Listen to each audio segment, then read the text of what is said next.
So yeah, my goal today as someone who has zero expertise and experience in quantum computing is not to try to sit here and tell you all what the most important and pressing ethical issues are in quantum computing, but instead to kind of take my own research and teaching and thinking about the ethics of AI and machine learning more generally over the past 5 or 6 years, lay out what I take to be 6 of the most pressing areas, and then have that sort of act as a way to start a discussion about if and when and how these ethical issues might apply to specific applications in quantum.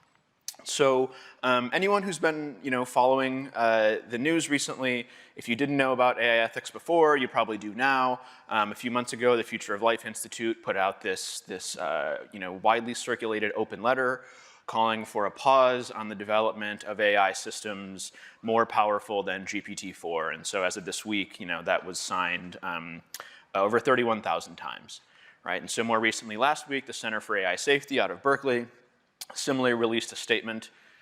It's almost weird to call it a statement because it's like one sentence about the potential existential risks posed by artificial intelligence with some very notable and high-profile signatories. And so I think that while these kinds of calls about the potential existential risks of AI and the sort of long-term potentially damaging implications of runaway AI take up a lot of headlines and take up a lot of space and engage our imagination in interesting and sometimes terrifying ways, I don't want to get too caught up in that hype. Right? And so I don't want to downplay the potential existential risk of these technologies, but I also think that there are more fundamental and kind of closer to the ground, practical, everyday considerations about the ethics of AI and machine learning that are worth our attention. So why think about AI ethics at all? Well, if someone asks me, like I'm a professor of ethics, right? And they say, well, what is ethics about? I say, well, fundamentally, ethics is about living a good, admirable life. So one thing that ethicists think about is like what goes into a human life going well. And so when I step back and I think, okay, well, like what are some of the most important decisions that people will make in their lives? Like what are the most consequential, impactful decisions they have to make? And if I had to make a list of, say, 5 or 6 important life decisions that people make, for me, here are probably 4, right? So education, choosing if and when and where to go to college or university. Your career path, right? So what kind of career you want to move into after your studies. Getting a mortgage, and I can say as a first-time home purchaser here in Canada, that is a very, very weighty decision with very long-term financial implications.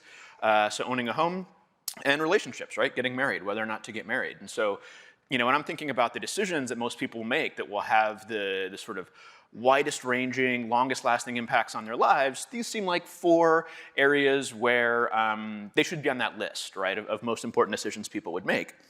And so what's striking to me about all 4 of these kinds of decisions that people make is that they're increasingly mediated by algorithms powered by artificial intelligence and machine learning, right? And so admissions decisions into universities are not only screened by AIs, but there's AI assistants to help you generate more competitive applications to various programs, right?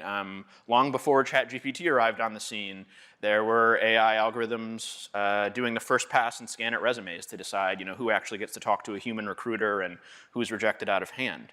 Creditworthiness is assessed by AI algorithms, and as we know, like there are all kinds of machine learning and psychometrics that go into the compatibility algorithms in online dating sites, right? And so when we recognize that ethics is fundamentally about what it is to live a good human life, and then we think about what are the most important decisions people will make in their lives, the fact that those decisions now are very much mediated by tools powered by artificial intelligence and machine learning makes it seem to me that AI and ethics are inextricable, right? That we can't really think about what it means to live a good human life now while ignoring AI, right? The tools are just there. It's like it's impossible to ignore them in the kind of lives that we live here today. And then I think the flip side of that's also true, right? That it's impossible to think about developing AI and machine learning technologies without an eye towards their ethical and social implications.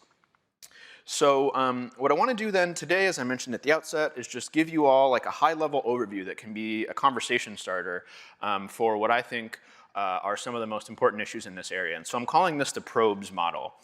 So the 6 issues that I want to briefly sort of review with you today, PROBES is the acronym, right? Privacy, responsibility, opacity, bias, equity, and sustainability. And so I'll sort of go through each of these in turn, again, with the overarching goal that this is the kind of first word in a conversation, not the last word about this is what's important once and for all. All right, so the first area that's worth discussing is data privacy, right? So it's no secret by now that the advances we've seen in artificial intelligence and machine learning systems are due in large part to the increasing availability of large training data sets, right? So as we get more and more data to train on, we can build more and more sophisticated models. And so, of course, the data that comprises those growing and ever larger training data sets reflect more and more intimate parts of our lives. Right? And so I think it's for that reason that questions about data privacy have taken center stage in lots of the debates about AI ethics. And so the first thing I want to do in the talk here is just take on an argument that I often hear made, which is, I think, compelling and somewhat intuitive and plausible, but ultimately wrong or misleading or incorrect. Right? And the argument basically goes something like this, like, well, why should we care so much about privacy, right? If you don't have anything to hide, why do you care about privacy, right? If you're not doing like weird, creepy stuff on the internet, like why do you really care about privacy? It shouldn't really matter unless you're doing something illegal or weird or creepy. And so again, I think that's like intuitive, it's plausible, I understand why people would think that, but I think it's a seriously mistaken view. Right? And so to illustrate this, I'm gonna draw on and expand upon a thought experiment first proposed in the 1970s by the political philosopher James Rachels. And so it's meant to be provocative, but it is a thought experiment, and it basically goes like this. Like, imagine that your mother-in-law is always in the corner of your bedroom. Like she never leaves. She's just always there, right? So if you put yourself in that gross and kind of provocative headspace for a minute, if your mother-in-law is always in the bedroom, and you ask yourself, like, what would that do to my relationship with my spouse or my partner, right? I think it's safe to say for most people, it would reduce the amount of intimacy you were willing to take part in, right? Be that physical intimacy, emotional intimacy, right, what have you. And so the idea there is that like we change our behavior in significant ways in the presence of some kinds of people, right? We behave very differently when our mother-in-law's in the room than when she's not. We interact very differently with our superiors or our PIs than we do with our friends or our children, right? And so I think that's a crucial part of what it is to be human, right? Humans evolved. We're the most social species on the planet, and arguably that sociality is what led to humans' evolutionary success, right? It's crucial to who we are, that we're able to switch back and forth between these many social roles, right? And so what this thought experiment with the mother-in-law in your bedroom is meant to do is to sort of get you thinking about like, well, if she was always there, then you wouldn't really ever be able to engage in intimacy with your partner. And then if you weren't ever able to engage in intimacy with your partner, then it sort of seems like you wouldn't be able to engage in the kinds of patterns of activity that are characteristic of being in a close relationship, right? And so over time, it just seems like you wouldn't be able to have the kind of intimate relationship that we think is really important for human flourishing, right? We know various forms of human contact and intimacy are just essential for human well-being.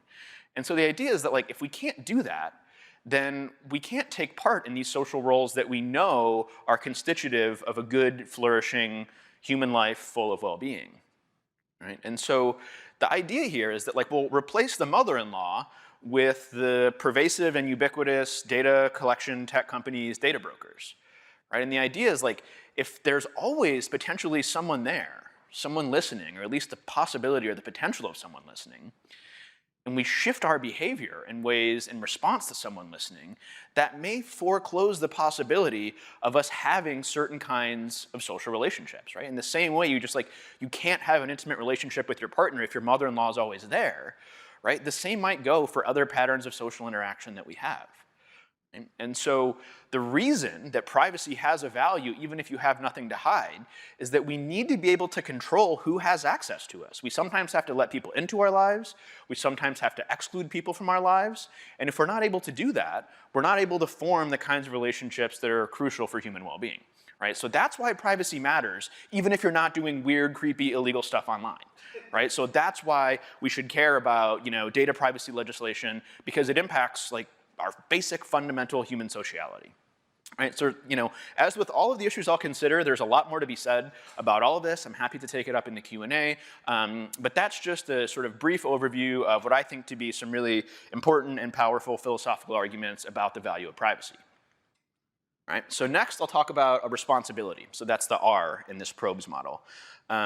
So on the first slide I showed this big open letter to pause AI development that was funded and run by the Future of Life Institute. Future of Life Institute is also famous for their campaign to stop killer robots. And so what I think is valuable about the idea of killer robots is that, yes, it's very sci-fi, yes, it's very provocative, it talks about matters of life and death, but it actually illustrates a more kind of basic or fundamental underlying dynamic that's going to be present as we come to rely on more and more advanced and autonomous artificial intelligence and machine learning systems. Right? So the idea is that we get this really stark example with killer robots, but the same dynamic will be in play in much less dramatic domains. Right? And so the main problem as I see it with killer robots is that it presents us with a dilemma. Right? So imagine for a moment that we have a fully automated, fully autonomous weaponized drone system. And by the way, this is not science fiction. There's preliminary evidence that fully automated weapon systems have been used in the theater of war in Africa, perhaps even also in the conflict in Russia and Ukraine. So this is not the stuff of this might happen in 50 years from now. It's probably happening right now. I mean, it's debatable, but the sort of technology is certainly there. Okay, so we imagine we have this fully weaponized automated drone system that is authorized to identify a target and to initiate a lethal attack on a target without any meaningful form of human oversight or intervention. Right? Now, suppose one of these weapon systems makes a mistake. Right? It identifies and initiates a fatal strike on a non-combatant civilian. Right? So it kills an innocent.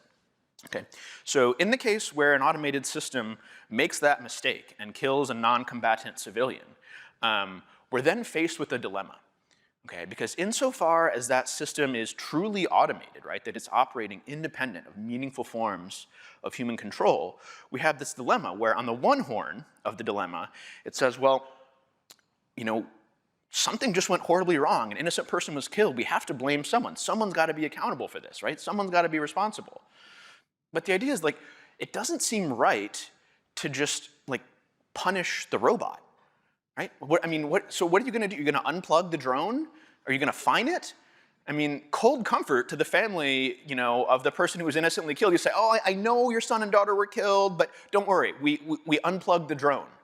Right? You say, well, no, that doesn't make sense at all. Right? Like a robot is not the kind of thing that can be punished. Right? To punish a robot is just to make a mistake. It doesn't seem satisfactory. Right? It's not gonna prevent things in the future. It just seems like the wrong thing to do. So it doesn't seem like we can punish the robot, right?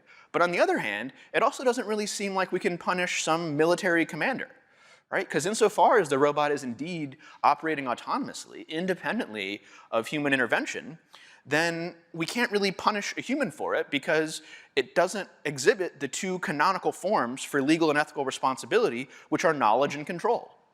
Okay, so in law and in the law and in ethics, we usually say in order for someone to be held responsible for their action, they had to have some degree of control over that action, and they had to have some degree of knowledge. They had to know what was going to happen, or they could have reasonably been expected to know what would have happened. And so the idea is that if we blame the commander for the actions of the automated weapon system, we're going to undermine the fundamental concept of liability in the law and ethics that can put us on a very, very slippery slope where all of a sudden people could be held legally liable, they could be held financially liable for the actions of systems over which they had no knowledge and control. Right? And so it seems like in the case of a fully automated weapon system, we're forced to just throw our hands up in the air and say, look, that sucks, innocent people were killed, but like we can't blame the robot, we can't blame the person, so we just throw up our hands and say, well, no one's to blame, right? But that's deeply, deeply unsatisfactory, right? And so the idea is like that example makes it stark because it's like a life and death example. But the same dynamics are going to be in play in, for example, the automated systems that run high-frequency trading algorithms, right? So when they make a mistake and someone loses a bunch of money, you say, well, who to blame? Well, can I blame the manager who had no control over how the algorithms were behaving? No. Does it make sense to find the algorithm itself? No. And so it just seems like we're forced to throw our hands up and say, well, this bad thing happened, but nothing we can do about it. Okay, so that's a deeply unsatisfactory solution, but it's one that we're going to have to face as AI systems become more and more automated and more independent of meaningful forms of human oversight. Okay, so that's going to be a central question that we'll have to deal with in the domain of law, ethics, insurance, and so forth. Yeah. I love this example.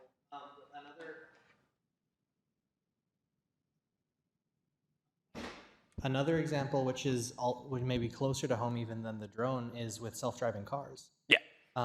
Because there have been cases where a Tesla will switch from automated driving back to manual driving a few seconds before a fatal crash, where it's identified it can't avoid the crash, so it's really quick just going to shift the liability to the human so that the company is not liable for and there's making a mistake. And the really important dynamic that I suspect is interesting for folks in this room too is like, it really does matter how we decide to answer those questions in terms of insurance policies and laws and regulations, right? Because if all of a sudden software engineers can be held responsible for the way that a car behaves, well, you're going to have to pay people a lot more to take on that risk in developing those cutting edge technologies. Right? On the other hand, if we want to develop a strict liability regime where we just say we're not even going to bother with trying to assign responsibility for a case of a crash, right? But when an automobile crashes, you just file a claim, you get a payout. That's a very different form of insurance than we currently have in much of North America, right? And so that's going to fundamentally reshape insurance markets in ways that can be quite disruptive.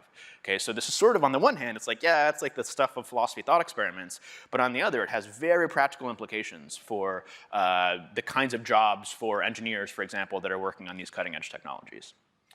So as before, much more that could be said. Happy to continue the conversation in Q&A, but I'll leave it there for the idea of responsibility. Okay, so next I want to talk about opacity. It's the O in the PROBES model, otherwise known as the black box problem. And so anyone who's followed any developments in AI and machine learning over the past 20 years will of course be aware of the charge, right, that these systems are black boxes. And so that's true, it's been much discussed. What I want to do today is just highlight what I think is an underappreciated aspect of why black boxes are a problem and why we ought to care about them, right? So if we think about what makes humans unique and different from all other species that have evolved on the planet, I mean, there's lots of different criteria you could use. Some of them are more controversial than others, but one of the ones that seems decisive to me is that humans and no other animals engage in what the philosopher Wilfrid Sellars calls the game of giving and asking for reasons, right? So, if my neighbor's dog barks every time I come home, but it doesn't bark every time my wife comes home, we just say, all right, well, that's just the dog being the dog, right? Like, I don't demand that the dog explain, hey, why do you bark at me but not her, right? that doesn't make sense to ask that question of a dog, right? But if my neighbor, on the other hand, is very polite and friendly to me, but very cold and hostile to my wife, then I can say like, hey, wait a minute, man, like, why are you so nice to me, but so mean to her? Like, you gotta give me an explanation for that. You gotta give a reason, right? And so humans are unique in the fact that we demand that people give reasons for their actions, and we have internalized the idea that others can ask of reasons of us, and then we have to give reasons, right? Arguably, that idea, that game of giving and asking for reasons, is at the core of human morality. Right? It's that sets us apart from all other primate species. It's probably that's at the heart of the kind of hyper-cooperative nature that allowed our species to evolve and to flourish into the dominant species on the planet, right? It's this capability of giving and asking for reasons. And so seen through that lens, I think that gives us some nice purchase on why it is that black box algorithms are so worrisome from an ethical and legal perspective, right? So for those who might not know, the kind of blurred out image in the background here is from the famous MNIST training data set. So this is like the kind of standard image classification task for deep learning, where you can recognize handwritten digits. So it was one of the first commercial applications of deep learning to sort mail at the post office in Buffalo. And so what is really striking about this example is that because it's been used for so long and so well studied, we're able to use various kind of explainable AI techniques like deconvolution to be able to look at activation layers in the neural network and see, well, what features of these handwritten digits is the neural net keying in on to distinguish a 6 from an 8, for example? Right? And if you look at these features in the digits, they're very, very different from the features that you would see if you did a human eye tracking study, right? And you were looking at, well, what features would a human be keying in on if you put a digit behind some kind of Gaussian filter and ask, hey, is that a 6 or an 8? Right? The features that a human brain would key in on are very, very different than the ones that deep neural networks would. Right? And so this is a kind of double-edged sword. Okay? Because on the one hand, I think it's precisely because these systems process information very differently from human brains that we get superhuman performance in these kind of narrow domains like image classification. Right? So I think it's precisely because they build their own representations of a classification schema that make them so powerful. Right? But it's a double-edged sword because they build the representations without any regard whatsoever for human semantic explanations. Right? It's not done with an eye towards how could a human explain this, right? It's done in a ruthlessly optimizing way to increase accuracy, right, and to decrease errors. And so I think that's what's so, I think, scary or tricky or worrisome about black box algorithms, that they're just not capable of giving reasons in a way that's interpretable and understandable to humans. And when we deploy these tools in high-stakes domains like finance and medicine and the military, that's where the real risk comes in. Right? So when the doctor says, look, the terminal diagnosis is 6 months, you only have 6 months to live, right? It's fair for us to say, well, wait a minute, like, how do you know that? What are you basing that on? What's your evidence for that? Are there alternatives? Can I get a second opinion? Right? That kind of back and forth of giving and asking for reasons is crucial in these high-stakes domains, but it's precisely the inability of black box algorithms to give those reasons or explanations in a way that makes sense to humans, right? That is designed for human understanding that makes them, I think, so worrisome. Right? And so all of this raises what I think is one of the most important questions as AI systems become more and more developed, which is that, like, is a double standard proper? Right? Should we be holding AI to the same standards as human decisions? Or should there be a higher standard for AI? Right? Because some people like to point out, look, if I ask you all, like, what did you have for breakfast this morning and why did you decide that? Why did you decide to have oatmeal rather than yogurt? Right? There's some sense in which, like, that process is probably opaque to you. Right? Probably it just has to deal with, like, which one showed up first in your line of sight. But, like, in a way, much of our own decision making is opaque to us. And so you might think that, well, if human decision making is opaque to even humans, well, why would we hold AI to an even higher standard than we hold humans to? Right? And so those are the kinds of questions that I think are going to be front and center of the ethical and legal and regulatory landscape. Is it appropriate to hold AI to the same standards that we hold human forms of judgment to, or might differing standards be justified? Okay, so that's all I'll say about the black box problem. On to bias. And so there's been so much written about this over the past 5 or 6 years. You can do an entire graduate seminar just on the problem of algorithmic bias and algorithmic fairness. And so I just want to highlight what I think are 2 underappreciated areas of this domain. Then again, we can discuss it further during the Q&A or the discussion afterwards. So I really love this paper by Sina Faisalpour and Dave Danks, where they give a sort of taxonomy about all the different senses in which an algorithm can be said to be biased, and all the domains in which it can be biased, and it gives just a really nice way of organizing the kind of logical space of what bias is, where it comes from, and how you might address it. Right? So in this paper, they use this running example of university admissions as their kind of touchstone or the case they return to. So I'll just highlight a few pieces from this that I think are underappreciated. Right? And so I think that we often tend to think about bias in terms of this idea of, like, data being biased, right? So if you train a model on historically biased data, of course it's going to learn those historical relationships are biased, right? Garbage in, garbage out. And so that's obvious, it's true, it's important, it's well documented, it's widespread, right? I don't want to deny that at all. However, I think that there's, like, a prior step that is equally as important but not as often discussed, which is the way that the manner in which we specify a problem is one in which the decisions that we make can be biased against certain groups or in favor of others, right? And so if we just think about the example of algorithms used to accept or deny people into university programs or to decide who gets funding or who gets scholarships, the very first question you have to ask, even before you start collecting data, even before you start building a predictive model, is like, what is the variable that we're trying to predict, right? What's the target variable? And so if you're thinking about, we want to predict something like student success, right? So we want to figure out who the high-risk first-year students are so that we make sure that they get the support they need so that they can stay in their program. You might think, well, yeah, like obviously the target variable, the thing we want to predict is student success, right? But of course, like student success could be many things to many different people in many different contexts, right? GPA could be a measure or a proxy for student success. Post-graduation salary could be a metric for student success. Prestige of job placement could be a metric for student success, right? And all of these are reasonable ways to operationalize that variable, right? But the key point is that there's no purely objective, data-driven way to figure out what's the best way to optimize this target variable of student success, right? There's just no objective answer to that question. It depends on values, it depends on the context, right?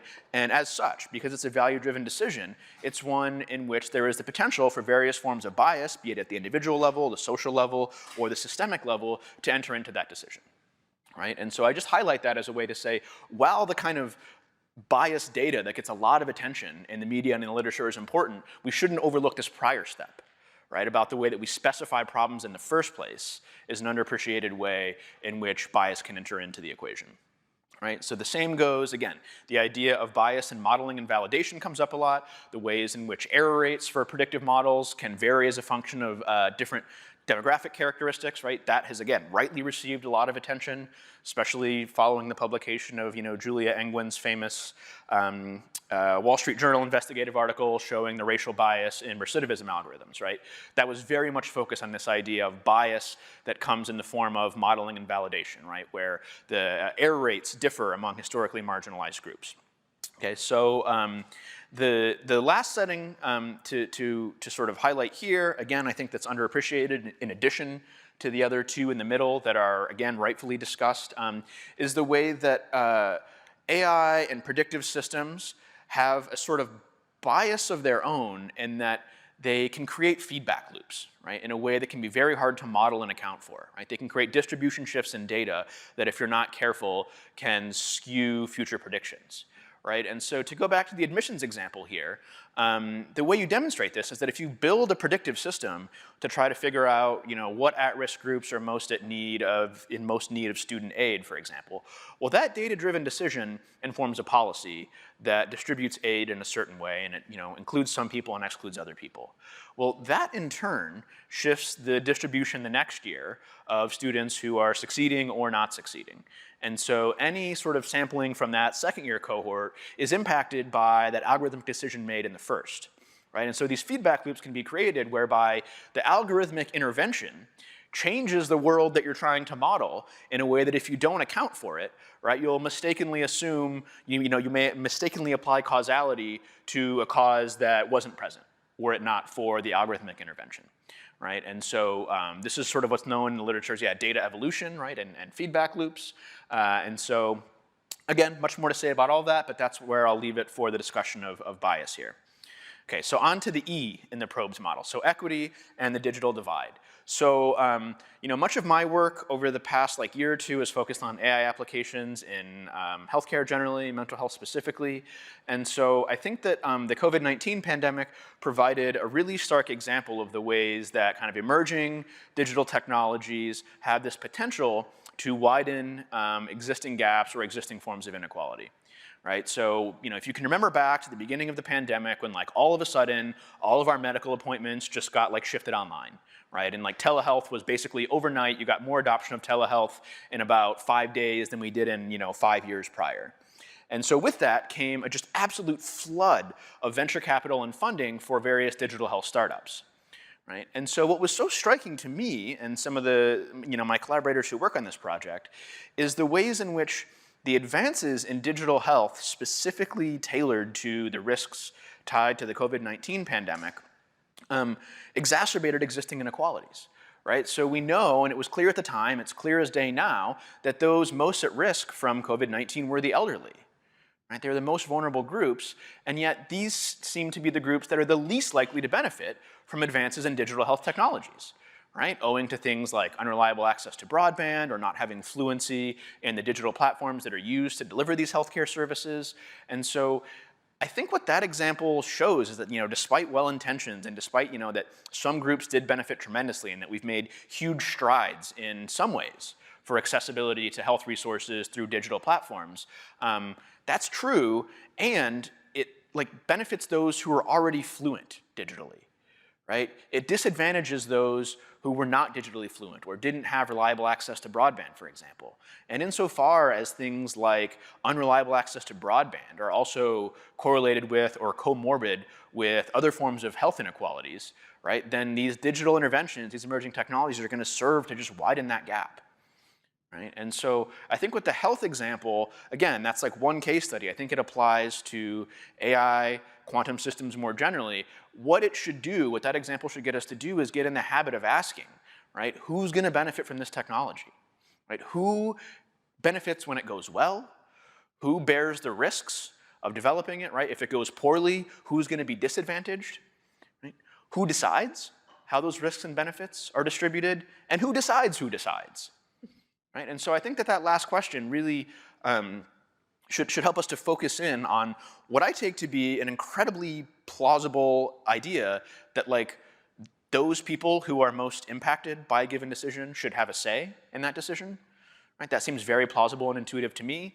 But what we see with the development of a lot of AI and machine learning technologies is that the people who are most impacted by them often have no say whatsoever in how they're used. Right? I mean, how many of you consented to have your Reddit posts included in the training data set for GPT-3, right? I mean, none of us did, right? By definition, we didn't consent. And so this idea that if you're impacted by the technology, you ought to have a say in how it's developed is one that I think gives voice to these increasing calls and initiatives you see for more participatory and participant-driven approaches to AI and machine learning. So again, happy to talk about that, more about that if anyone's interested.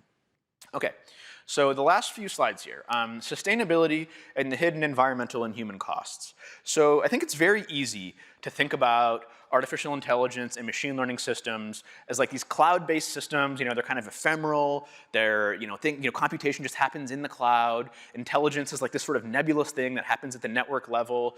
And a lot of the rhetoric and the hype around technology certainly reinforces that view. But as Kate Crawford, probably more than anyone else, has shown in her 2021 book, The Atlas of AI, there is a planetary and digital and human labor cost to these technologies, right? There are rare earth minerals that are required to build supercomputers, right? Those are often mined in countries where people put their bodies and livelihoods at enormous risk in mining operations, right? Computers require and server farms require massive amounts of water and cooling that are often subsidized by local governments at high rates. This has become increasingly clear with large language models, right? The sort of secret sauce that makes ChatGPT, as successful as it is this technique known as reinforcement learning from human feedback. Well, what does reinforcement learning from human feedback require? Well, it requires an army of human annotators, right? Who are saying, yes, this output is helpful or truthful or useful, or it's toxic, right? It's biased, it should be eliminated, right? Those are human beings that have to label these data sets, right? There's a human labor cost to this. It's not ephemeral, it's not something that happens automatically. There are actual human beings having to do this, and much of the rhetoric and discussion sort of makes or renders that labor and that human work invisible, right? And so, this chart is almost quaint now, right? So this was from a famous 2018 paper by Struble et al. Back in the days when transformer models had 213 million parameters, right? It's almost cute, oh, you're tiny little models, it's so sweet. And even back in this 2019 paper, right, you can see that training a model with 213 million parameters, and by comparison, GPT-4 is on the order of trillions of parameters now, orders of magnitude greater, you can see the expected impact in terms of carbon footprint, right? And so the electricity, and cooling and sort of all the infrastructure required to build and train these models is one that has a tangible impact on the environment, right? And so, far from being this like cloud technology that doesn't have any impact, right? These are physical materials involving human labor, involving significant cost to the planet and the environment that we just can't ignore as we think about the next generation of these technologies. All right. So where I want to wrap up then is with a kind of meta question, right? So I'm a philosopher. We like to say, anything you can do, I can do meta. I can do anything more meta than you. Okay, so the meta question is this, right? Like, to what degree are AI, machine learning, and quantum computing systems like genuinely novel? Right? So consider this. Pretty much every society that have been studied by anthropologists have some version of this rule, don't harm innocent people. Okay, and of course cultures will differ on what counts as harm and who counts as innocent, but like pretty much every culture ever studied has this rule of don't harm innocent people. Okay, so what's interesting about this rule is that it holds true whether we're talking about a prehistoric civilization that can mostly only harm people with sticks and stones, or we're talking about 21st century civilizations that have nuclear weapons and firearms, right? So thinking about all the technological development that went into the sticks and stones era to the nuclear era, right? The rule or the framework, don't harm innocent people, it still holds true. Right? It was as equally true when the best weapons we had were rocks as they are when the best weapons we have are atomic missiles. Right? So that's a case where there's kind of a continuity. Right? The same ethical framework seems to apply equally well even across the span of like massive technological chain and development. Right? So now, on the other hand, consider something like broadcast advertising versus targeted advertising. Okay, so if you look back to like codes of conduct and codes of ethics from like 1950s, marketing associations, right? You can sort of tell in that context that there's this assumption that like when you place an ad on the radio or you place an ad on broadcast television, like everyone who's sitting in the living room is going to hear the same ad, right? And that's just sort of assumed at that time, right? But of course now we all live in a world where I can be sitting on the couch on my New York Times app, and I see a different ad than my wife, who's sitting on the couch next to me, who she steals my password, and so it's literally the same account on a different phone, and sees a different advertisement, right? On the very same account, on the very same app, sitting in the very same geographic space, right? And so to me, that seems like a case where if your existing regulations and codes of ethics are assuming, yeah, everyone in the same room sees the same advertisement, right? That kind of framework, that rule, that regulation is just not adequate to address the changes in technological development, right? Like we need new concepts, we need new tools, we need new ideas to figure out what we do with hyper-targeted advertising, right? And so then the big question is like, are the credible and near-term applications of artificial intelligence, machine learning, and quantum systems, are they more like the sticks and stones example, or is it more like the targeted ad example, right? So is it the case that with these credible applications, the existing law and ethics and framework we have is going to be adequate and we just update it a little bit? Or do the credible applications of these technologies require us to form new frameworks, right? New ethical considerations. And I guess if you think it's the latter, right? So if you think that like the targeted ads is sort of like, that's kind of like the direction we're heading, right? Where these credible applications of quantum computing systems and AI systems are ones that are radically unlike anything that came before it. And that we need new regulations, we need new frameworks to deal with the challenges that they pose. Well, that in turn raises the question of like, who's gonna make those rules, right? Who's gonna come up with those new concepts? Who's gonna come up with those new frameworks, right? And there's a cautionary tale to be had here. So does anyone know the story of this t-shirt? Yeah? So like, for those that don't, again, it seems like this quaint time, right? Back when Mark Zuckerberg went to testify in front of the US Congress for the first time, right? This was like back before they were on Capitol Hill every week. But when he went to do it for the very first time, he's very stern, he's answering all the senators' questions about Facebook, and then Orrin Hatch, who at the time, I think he was 84, he was the longest serving senator in the United States. He was initiating his question of Mark Zuckerberg, and he said, Mr. Zuckerberg, like, is it the case that Facebook is free? And he says, yes, Senator, it's a free platform, and we intend to keep it that way. And he says, okay, well, how do you make money, right? And then so for the first time during the whole testimony, Zuckerberg's got this like ear-to-ear grin on his face, and he says, Senator, we run ads, right? Like not 5 minutes after that, they're printing these t-shirts at Facebook, right? Senator, we run ads. The stock price for Facebook gets one of these hockey stick curves, right? And like, there's a lesson to be learned about the t-shirt, I think, all right? And the lesson is like, if the people who are building the technologies aren't the ones leading the conversation about who's gonna make these new rules, who's gonna make these new regulations, right? If the people who know about it, if they're not the ones leading that conversation, well, like, who's gonna do it, right? And the worry is that if it's not the people building the technologies, then it's gonna be the Orrin Hatches of the world. It's gonna be the crusty 84-year-old senators who don't understand the basic business model of the internet who are gonna be in charge of making the rules, and that's a situation in which I think no one benefits. I think that's a lose-lose situation, right? So that's in a way a bit of a plea for the people who are building the technologies to be the ones leading the conversation about the ethics, law, and policy frameworks that ought to regulate or govern them. So again, I'm not the expert in quantum. I leave that up to you to assess the degree to which this framework, right, to which these concepts can apply to the credible applications of quantum technology. And so with that, I want to thank you for your attention and welcome your questions.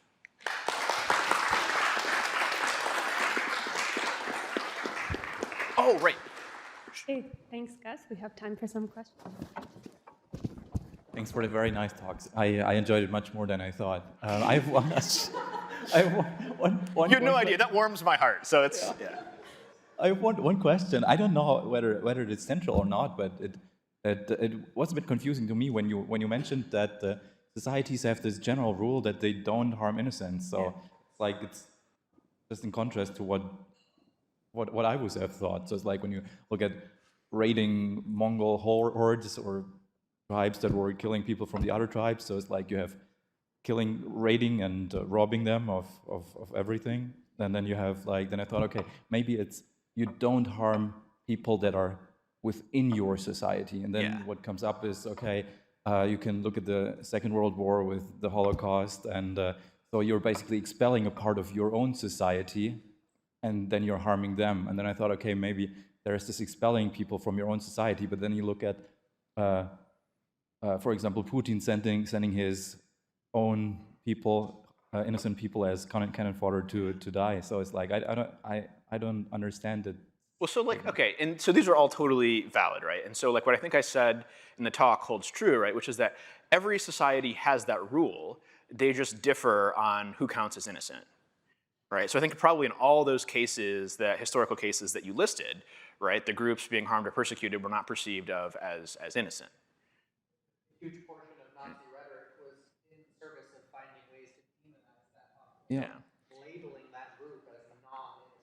Yeah. So Yeah.